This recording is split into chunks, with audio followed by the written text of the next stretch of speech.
Good evening, everyone, and welcome. We at the Evesham SDA Church are excited to have you here for the 1-week Health Reset webinar series. Over the next week, we'll be sharing simple, powerful steps you can take to transform your health, and it all starts right now. Throughout this series, you'll learn topics like unlocking the 8 pillars of health, exposing the #1 killer, and even practical demonstrations in water treatments.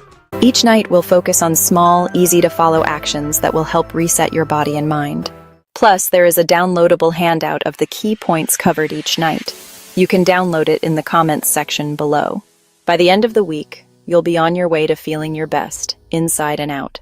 Whether you're just getting started on your health journey or looking to take your wellness to the next level, this is your chance to reclaim your health in just 1 week. Join us now for this segment of the 1-week Health Reset series, and get ready to take the first step toward a healthier, happier you. All right, good night, everyone. And welcome back to the fortnight of our Health Week. We've been out here night after night, going into the 8 pillars of health, which were, let's see if you remember. The first one was pure air. Let me start you off. Sunlight, temperance, rest, exercise, proper diet, the use of water, and trust in divine power. Right, so that was the bedrock. We looked at why we get sick. Last night, what was the topic last night? The #1 killer, right? And tonight now, we are going to be looking at Herbs 101. Now, tonight we have a new speaker again. So every night you're getting somebody more and more dynamic. Last night we have the aspiring doctor. Tonight we have the professional, and in the health department, I'm going to allow him to introduce himself, right? He is no other than Brother Junior Dowers, and he is an elder here at the Evesham SDA Church. He is also very prominent in the health department here in St. Vincent, and you are in most competent hands. Also, he is an expert in the herb world, because as far as I know, apart from using the herbs, he makes them and also helps to sell them to other persons here in St. Vincent. So he is not keeping the secret to himself, but he shares with others through the use of herbs. I give you no other than Brother Junior Dowers. Good night, brethren.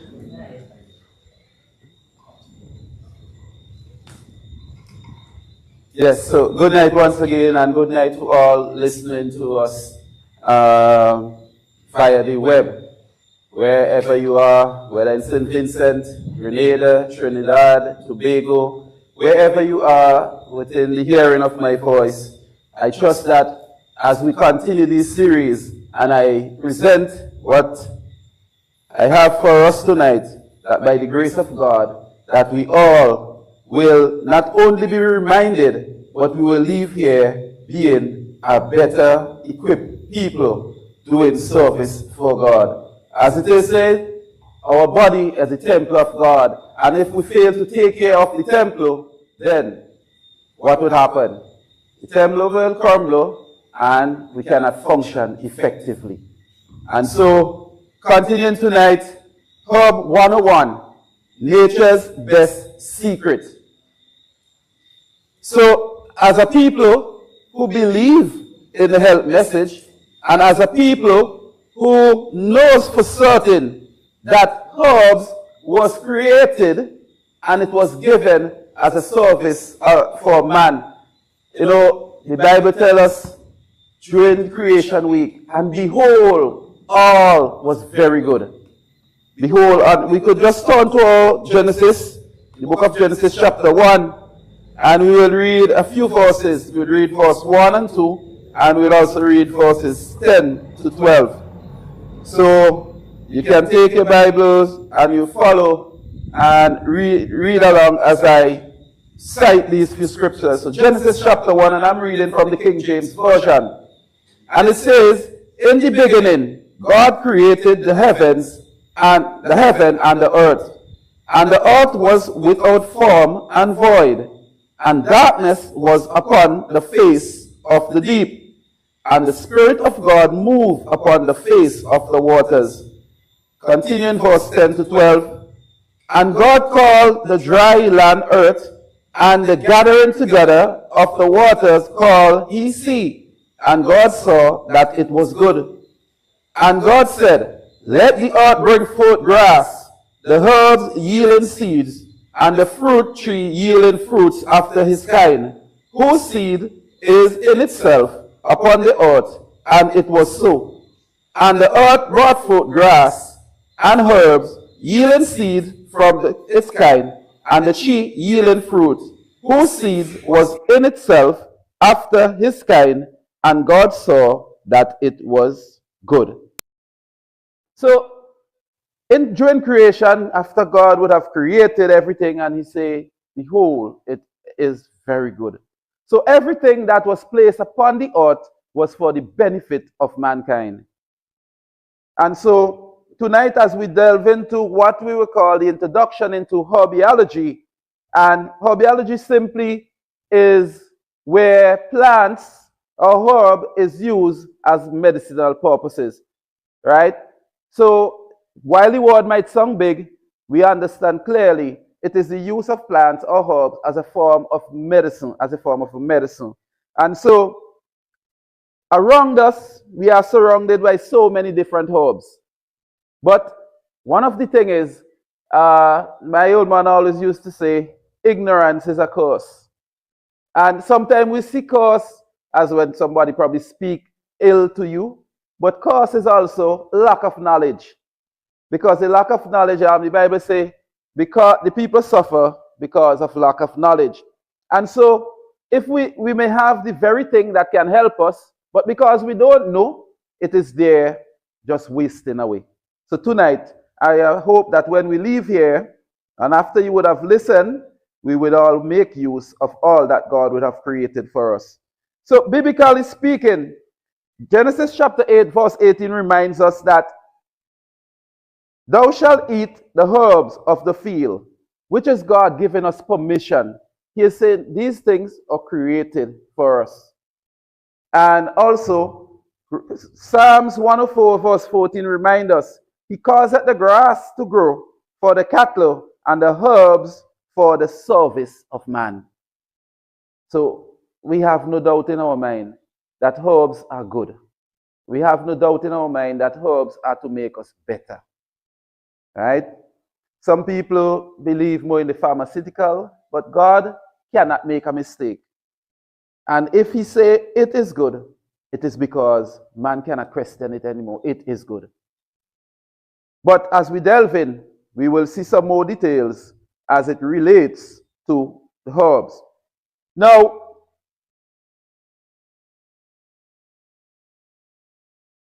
while herb is a natural and good tool, and when we put it that way, our herbs are natural and good thing to be used, we have to be mindful. One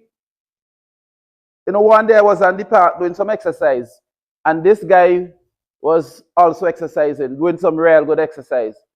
And after you finish working out, do exercise, you'll go and relax. But then I saw the guy smoking after.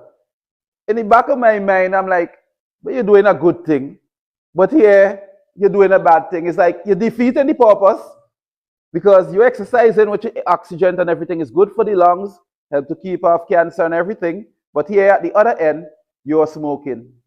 Or it's like, it can be on the other side that we mingle ourselves among people who smoke and inhaling secondhand smoke. And so it can create a problem likewise. So I'm saying all this to say, now, there's what we may call the mop-up analogy. So let's take, for example, you have a sink at home and you're washing up the ways, and so what you do, you put in the plug. But your phone probably ring and you forget the pipe that is on. What is eventually going to happen? The sink going to fill up and overflow, make a mess of the whole place, right? Now,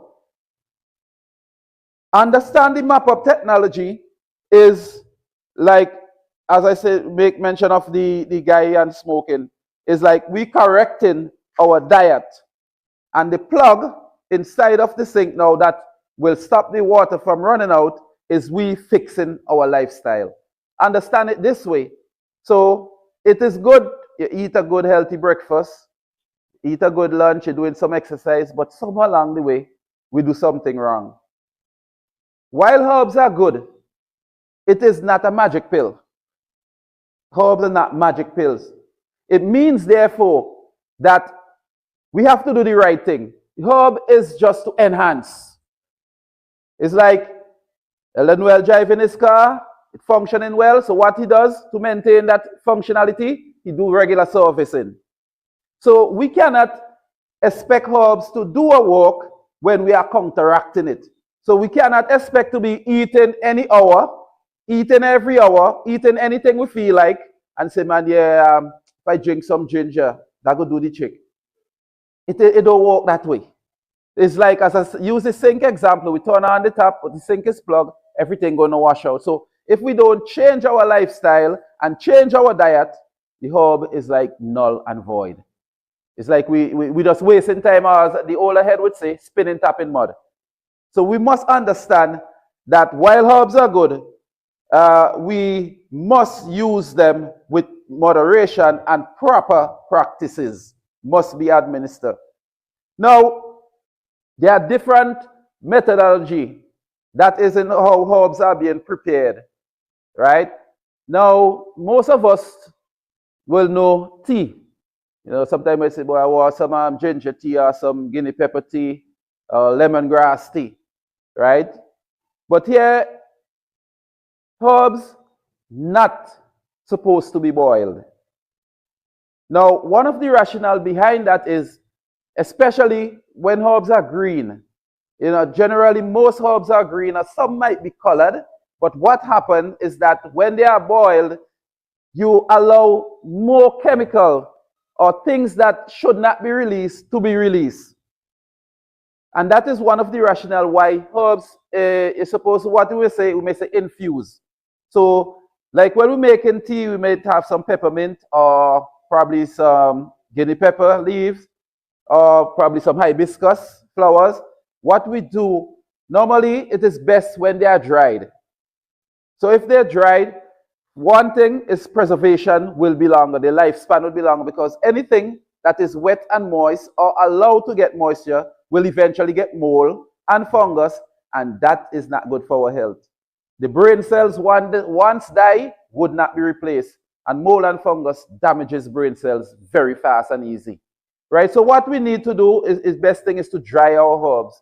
And then let's say 10, 15, 20 minutes, we boil the water, pour it on it, close the container, leave it there as it was, let it infuse.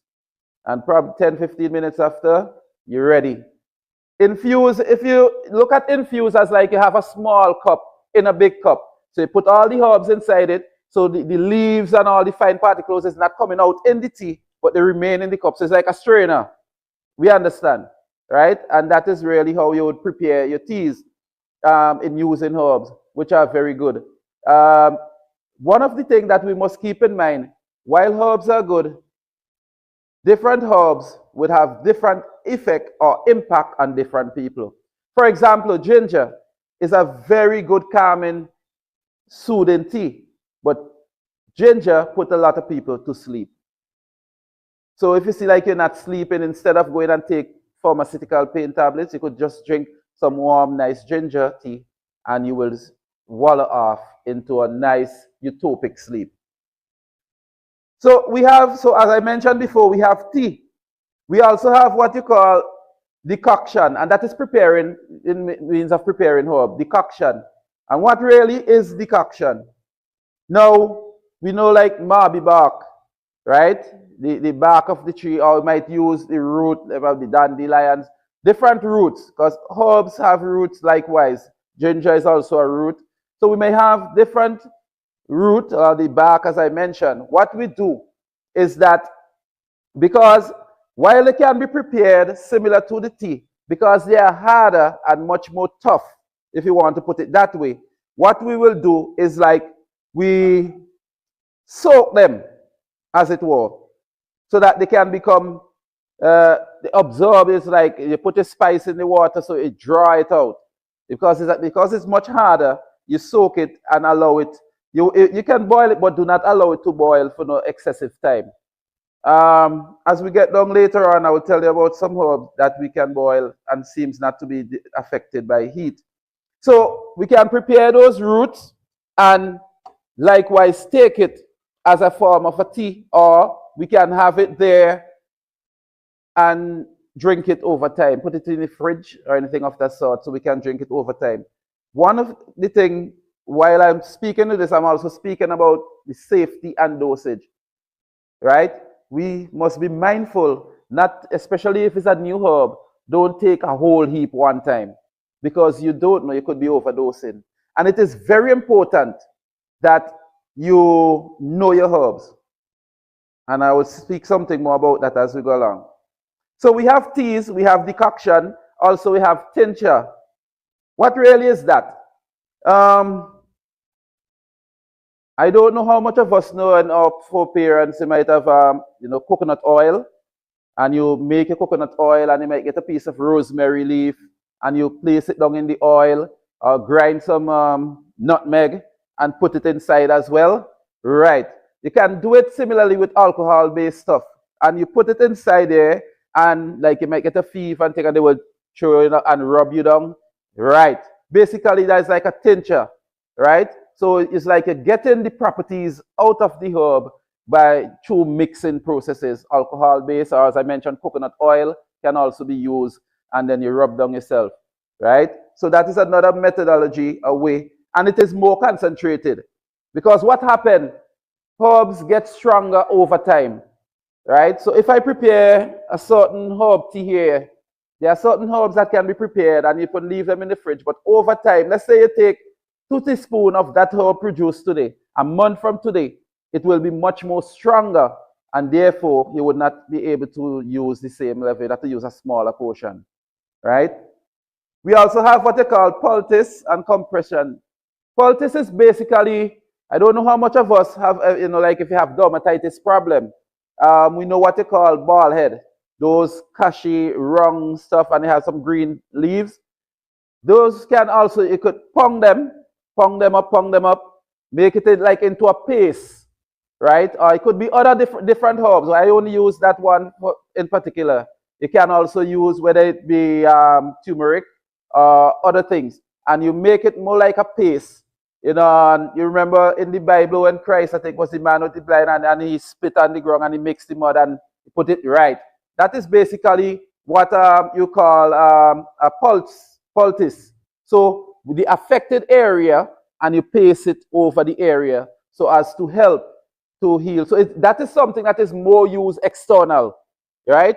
Inflammation, wounds, might be boils, and another bush we know could use, I think they call it leaf of life, kind of thick leaf, right?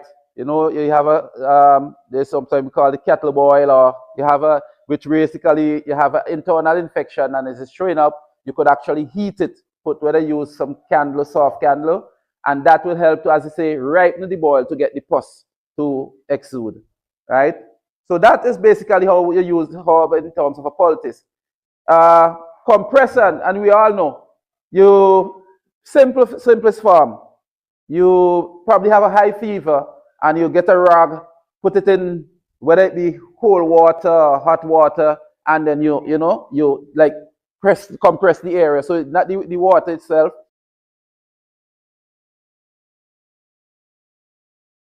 So whenever there's a herb that is mixed, you could also use the same way, and it helps to soothe the area. Right? We good? All right, great. So I think we're getting somewhere. If you think I ain't saying something right, you can interject.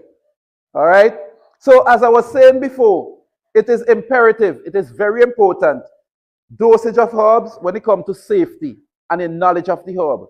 Because just like how they have medicine interaction, pharmaceutical, so you might be taking, let me use the most, I think everybody probably knows, if you're taking antibiotics, they would say to you to refrain from alcoholic beverages, right? So I'm using that for us to understand there could be interaction with medicine. In the same way, there can be interaction with herb. So you might be, if you're taking medicine, or if you're a breastfeeding mother, or you're pregnant, it is very much mindful that we consult our healthcare physician, right, before we take a particular herb. Because if you're breastfeeding, whatever you take in can go on to the child. And the dosage the child could be getting from you could be too high and create problem for the child. Right? So remember, the child is breastfeeding. So we have to be mindful. And likewise, when you are pregnant, remember the child feeds, right? And so dosage is very important. And knowing the herb, because there are some herb, like I say, interaction, you can actually, if you want to use, for want of a better word, poison yourself.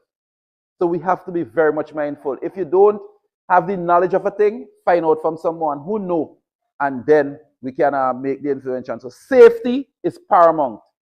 We remember, you can't build back, as someone once say, they don't make parts for human anymore, right? So if we damage ourselves, basically, it's like if we taking out ourselves. So we have to be very, very much careful. So when it comes, let me reiterate, when it comes to breastfeeding, pregnant women, we must be mindful. And if you don't know a herb, find out, know about it. And again, the dosage is very important. As I would say, and it is a reality, if you want to, for want of a better word, all chemicals or everything is basically a poison. Water can be a poison. Sugar can be a poison. Anything can be a poison. It's just the right dosage, right? And so it applies to herbs. If you overdose yourself, you will affect yourself. And so we must be mindful of our dosage that we are taking in. Now, on a day-to-day basis, we can consume herb.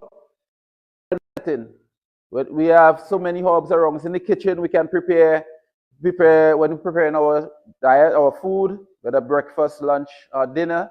We can use herbs within it to help to enhance. Because a number of herbs help with digestion. A number of herbs help with the circulation of the system. So we can use herb in different form. And there's a lot of herb around us. Now, some of the herbs that we could use in our kitchen is like garlic. And as I would say to people, garlic is one of those herbs. You know, sometimes when you're going to cook, right? Most people, I don't know if it's most, but I know of quite a few. You start to cook and you put in the salt in the pot and allow it to boil. But there is a situation here that you can end up putting too much salt. Why? Remember, you start off with, let's say start with 2 liters of water. As that boils, the water gets less, but the salt concentration ain't changed. So in that amount of water, when you taste it, it will not taste salt. But by the time it gets, let's say start with 2 liters, by the time it gets to 1 liter, it will be more saltier, than when you taste at the beginning, right? So if you were to mix salt in water and you spread it out on the table, soon as it dry, you're going to see all the salt crystals there. So understanding that phenomenon is understanding. So normally I would say to people, put the salt probably just about when the pot about finished. Have a few minutes to inculcate itself, right? In that way, you would not use too much. You would use just enough. And so garlic is one of those herbs that even if you put it in the pot, the properties tend not to be destroyed. But there are a number of herbs that you cannot put them inside the pot all the up front. Otherwise, the properties will be destroyed. And people sometimes have this misconception. I say, there's to me, also asked me if I wanted pumpkin soup. I say, really and truly, it named pumpkin soup, but how nutritious is it? Because that been boiling for like how long? All the nutrients of the pumpkin done dead. Pumpkin basically is supposed to be blanched where you could feel a crunch when you're eating it. So if you're making pumpkin soup, seriously, you really and truly, it really names so, but how much nutrients were you consuming from the pumpkin, right? So garlic is one of those things, and they are immune boosters. It helps with lowering blood pressure, right? So while that it is good, we know about temperance, the 8 good doctors, the 8 health laws, if you put it that way. While garlic is good, too much of anything that is good is bad. Temperance in all things. So while garlic is good, we cannot go and say, boy, let me drink a whole heap of garlic water to carry down our blood pressure. Remember, the body must be in a state of homeostasis. It must be in a balance. So if the acidic level is too low or the alkaline is too high, we could still have issues, right? And so we have to, that is why we must balance things. So garlic is a good immune booster. It helps, fight colds and flus and things like that. It increases your general health, help to lower blood pressure, right? We also have things like turmeric, anti-inflammatory. Sometimes we do so much, we eat different things that petrify within our stomach, actually rotten. Or sometimes what happens, we start to eat something and digestion haven't complete and we go on to eat something else. What really happened is that digestion halt for the other thing to come. And then what happened? There is that commingling where you have fermentation and you have rotting actually. So then some hydrogen sulfide passing out and it is highly offensive because there's actually putrefaction happening inside, which create inflammatory situation. And so turmeric is very good. But one of the things is that most of us use turmeric and we use it wrongly. Turmeric must be used with an oil base. It must have black pepper inside of it.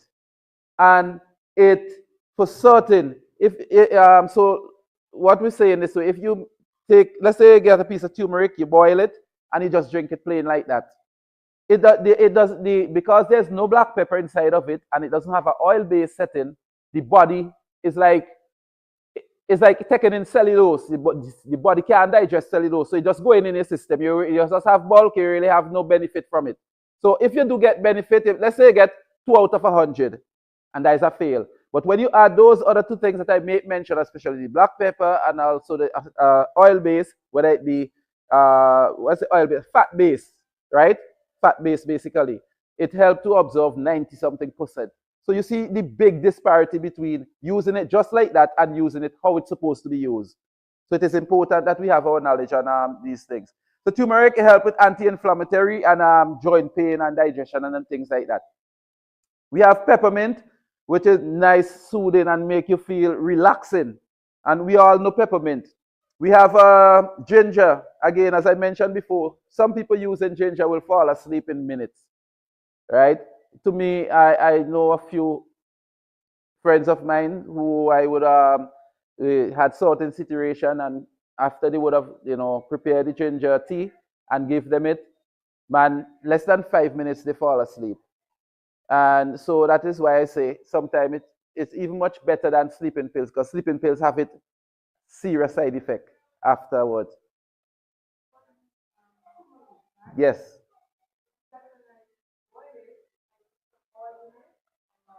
Okay, so let me say, for example, if I'm going to make a tea with it, right? You could use some olive oil and with the black pepper inside of it, let everything boil together. Yeah. Because you see, if you just leave it on its own, it go in, it's like people, first time, I don't know if it is being propagated much, they tell you, blend some egg and something and you drink it. The body cannot digest raw egg. It's just going in and come back out. It's a waste of time. You understand? So it's like some people speak, but they don't know after which they speak. If you try, so when they tell you about rare egg, your body can't digest that. Your body wasn't made for that. It's a waste of time putting it in the first place. Right? So we have basil, good antioxidant, and antioxidant note every day.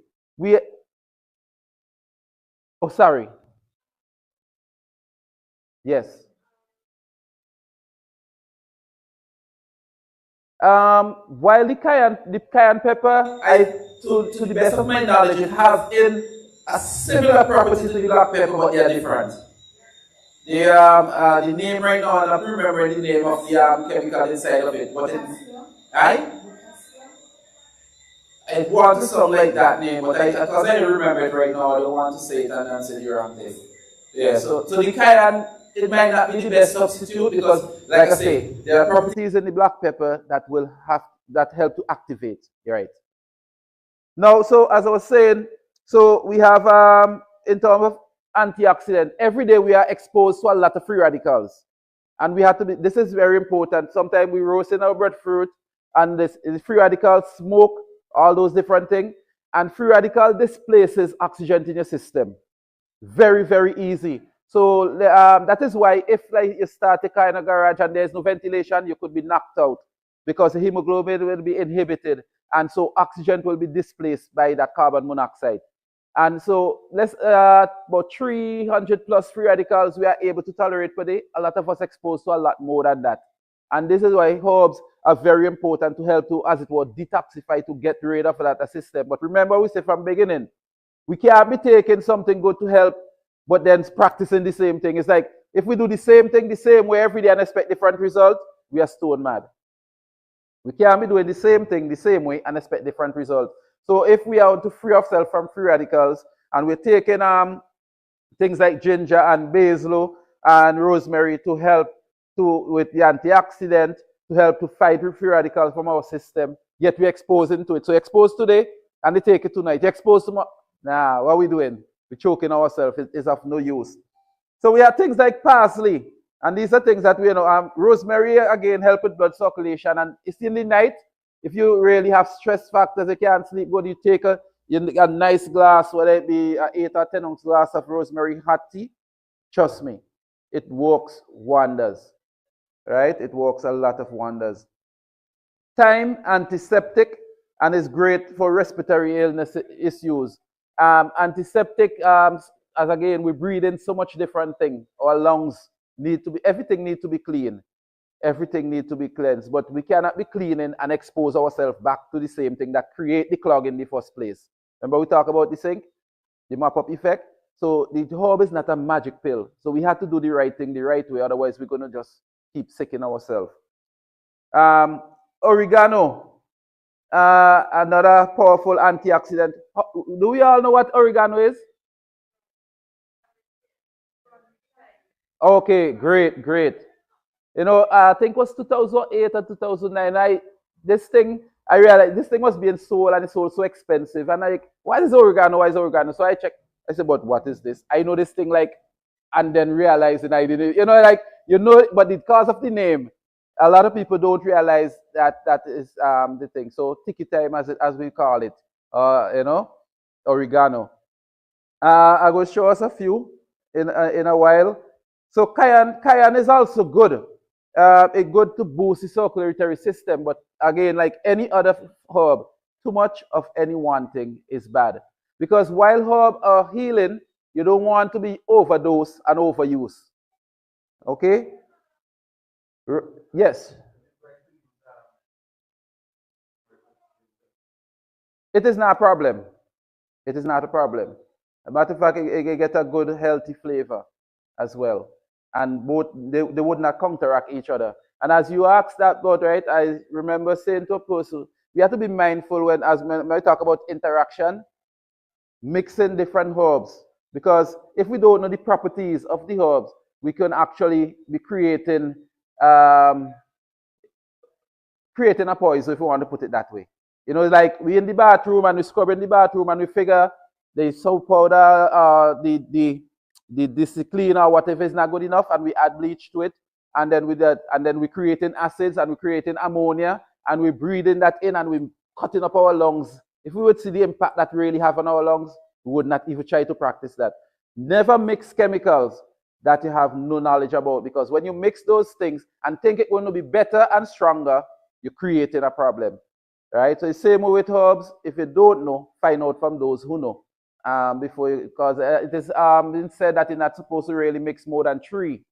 Because remember, the liver has to do that additional work. So you might be doing something to help the liver, but at the same time, creating a problem for the liver and the kidneys. So we have local herb, we have moringa, which is, I know it is a good energy booster. It helps in the circulatory system. We have soursop leaf, and that is something that right now is like, if you want to say, trending, right? I don't even think you could get that into America so easy right now.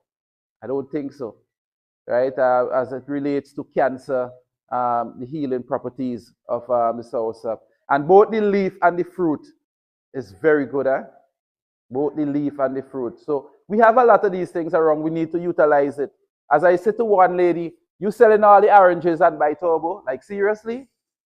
That doesn't make no sense. You know? It makes no sense. So we have lemongrass, bay leaf, serasi. You know why serasi?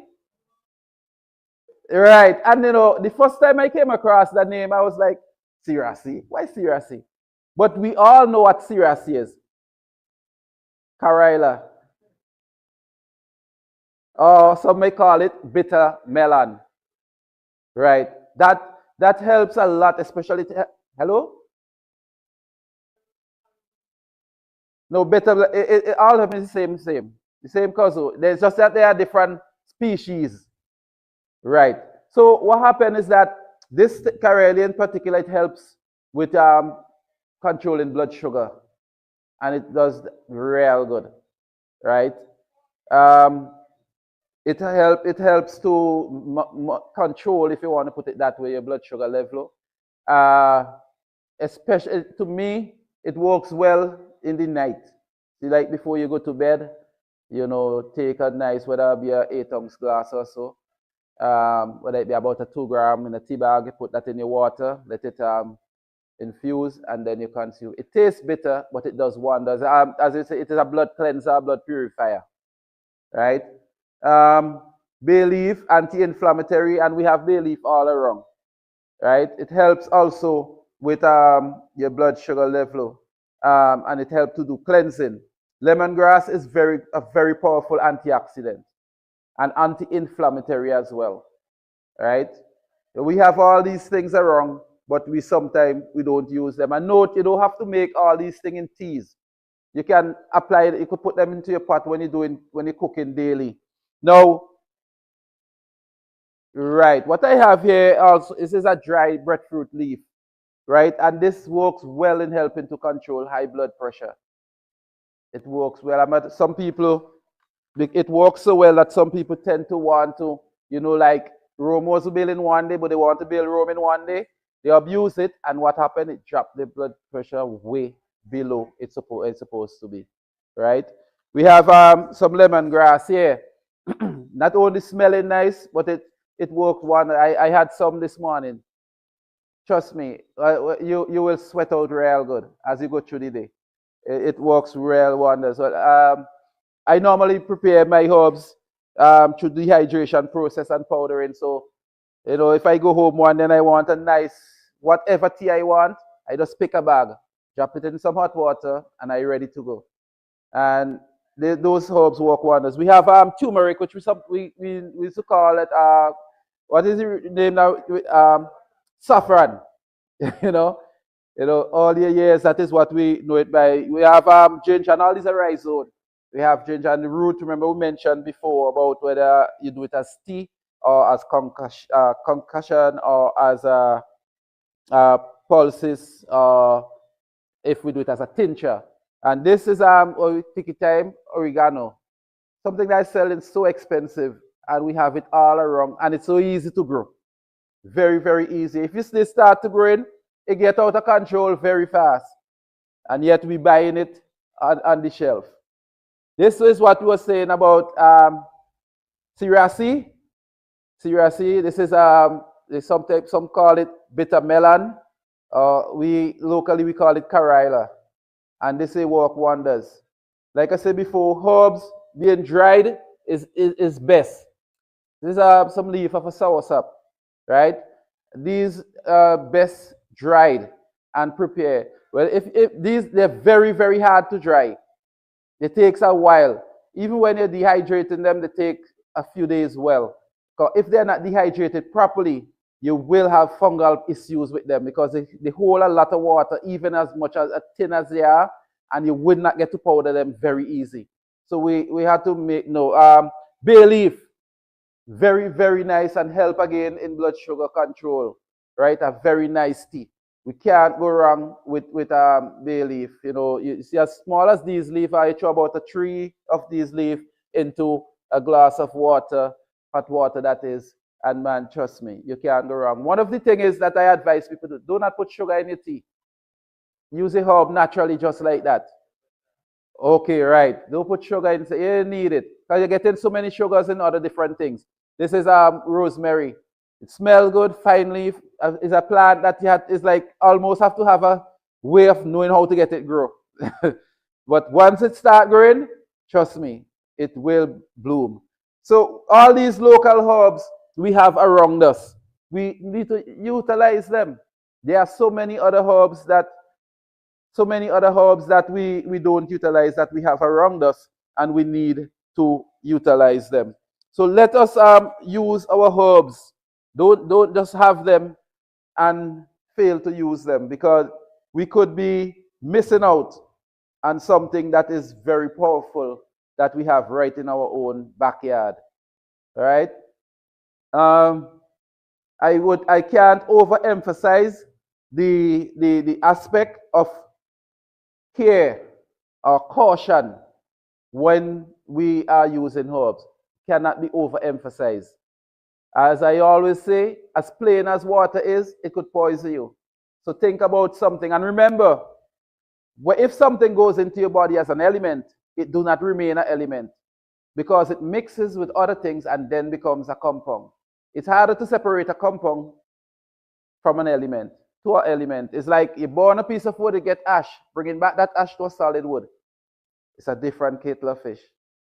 And so we have to be very much mindful. So I can't overemphasize the aspect of being mindful. Be careful of some plants are very toxic.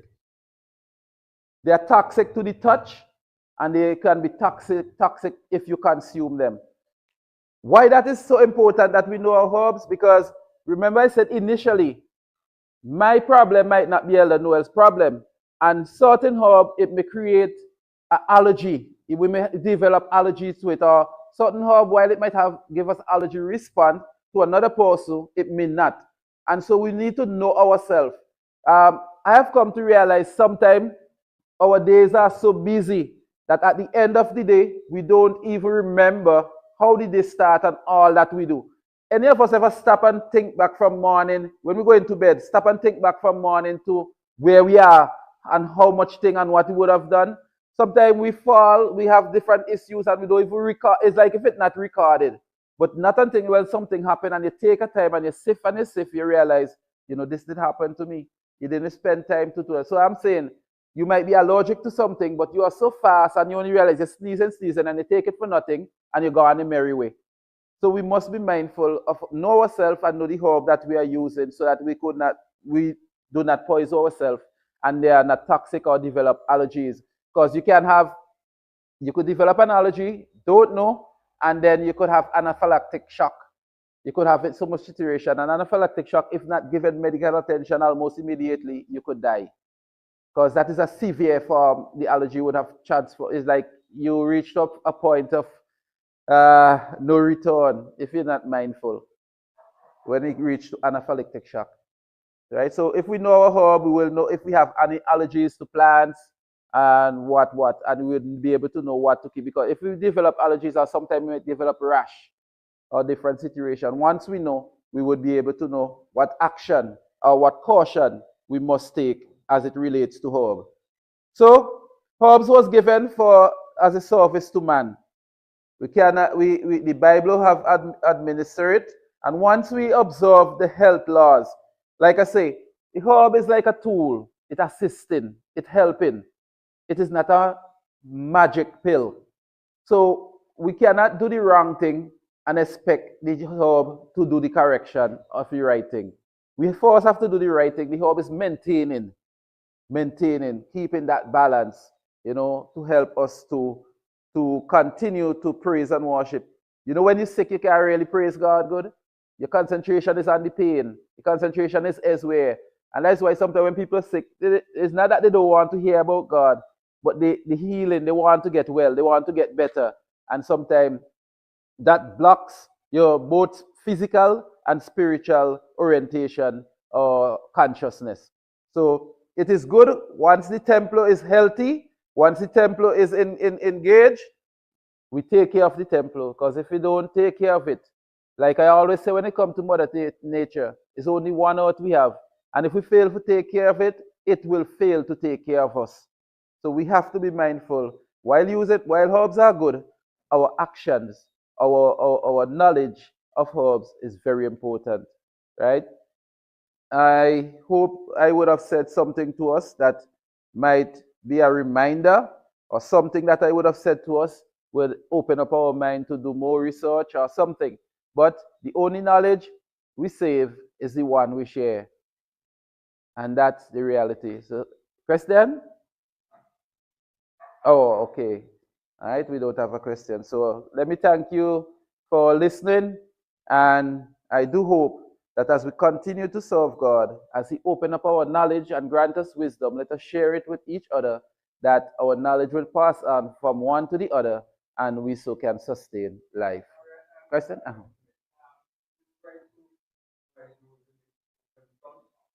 Well, the open sun is not a problem drying them, because if it doesn't have a dehydrator, it's the best thing to do, right?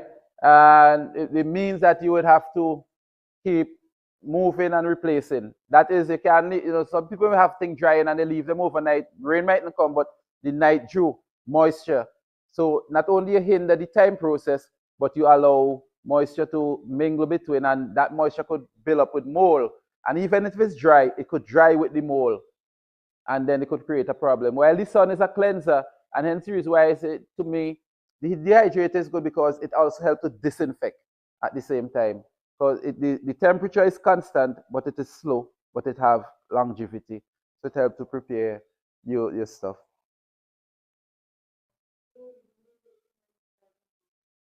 Mm-hmm.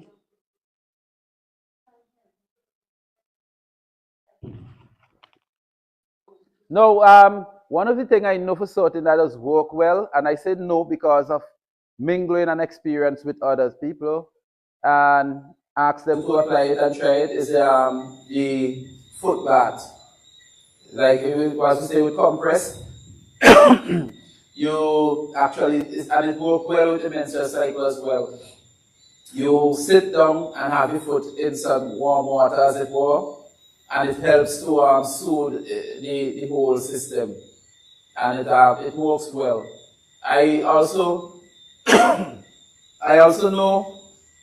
I know there was one particular friend of mine who I would have give some herbs to, natural herbs that we have around us, prepare a tea for her.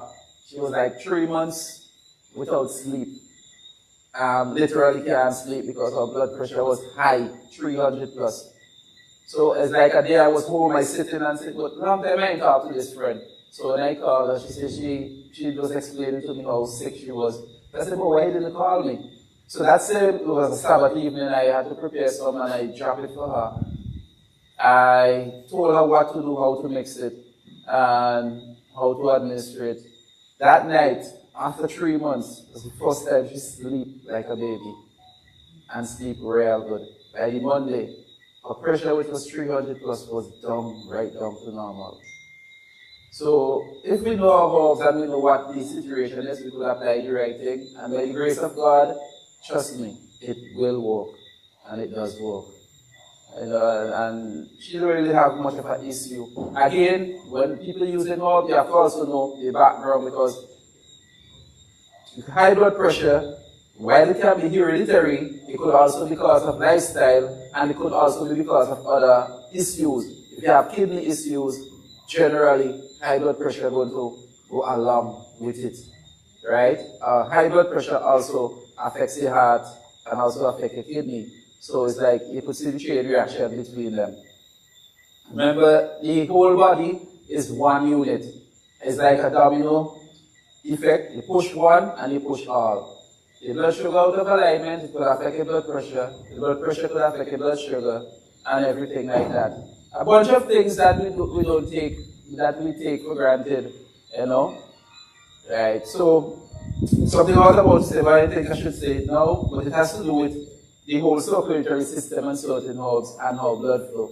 Any area of your body that is not active, have less nutrients, have less blood flow, will result into a problem. So that is why the entire body needs to be very active. And there are some things, once you are active, you need to maintain it. Life is a cycle. I once was explaining to a friend in terms of fibroid and the reality behind it. A lot of us ignore. See, when God creates certain things to take place, it must happen. If it don't happen, trust me, you will have problems. It's like, I would say to people, do not use anything that says anti. Anti-phosphorus, friend, why? Your body's supposed to sweat. It's supposed to perspire.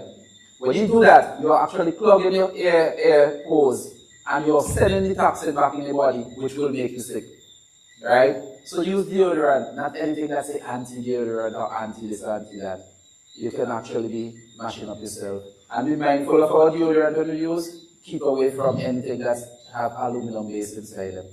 Alright? Because while the herb may tend to detoxify, if we are using that, we are putting in what the herb trying to bring out. So that will stay here for now. There's much more we could talk, but time, every good thing must come to an end at one point or the other. So thank you very much for listening, and I do hope that as we continue to trust God, He will inspire us more and more each day as to what we are to do to have a healthy body temple. Thank you.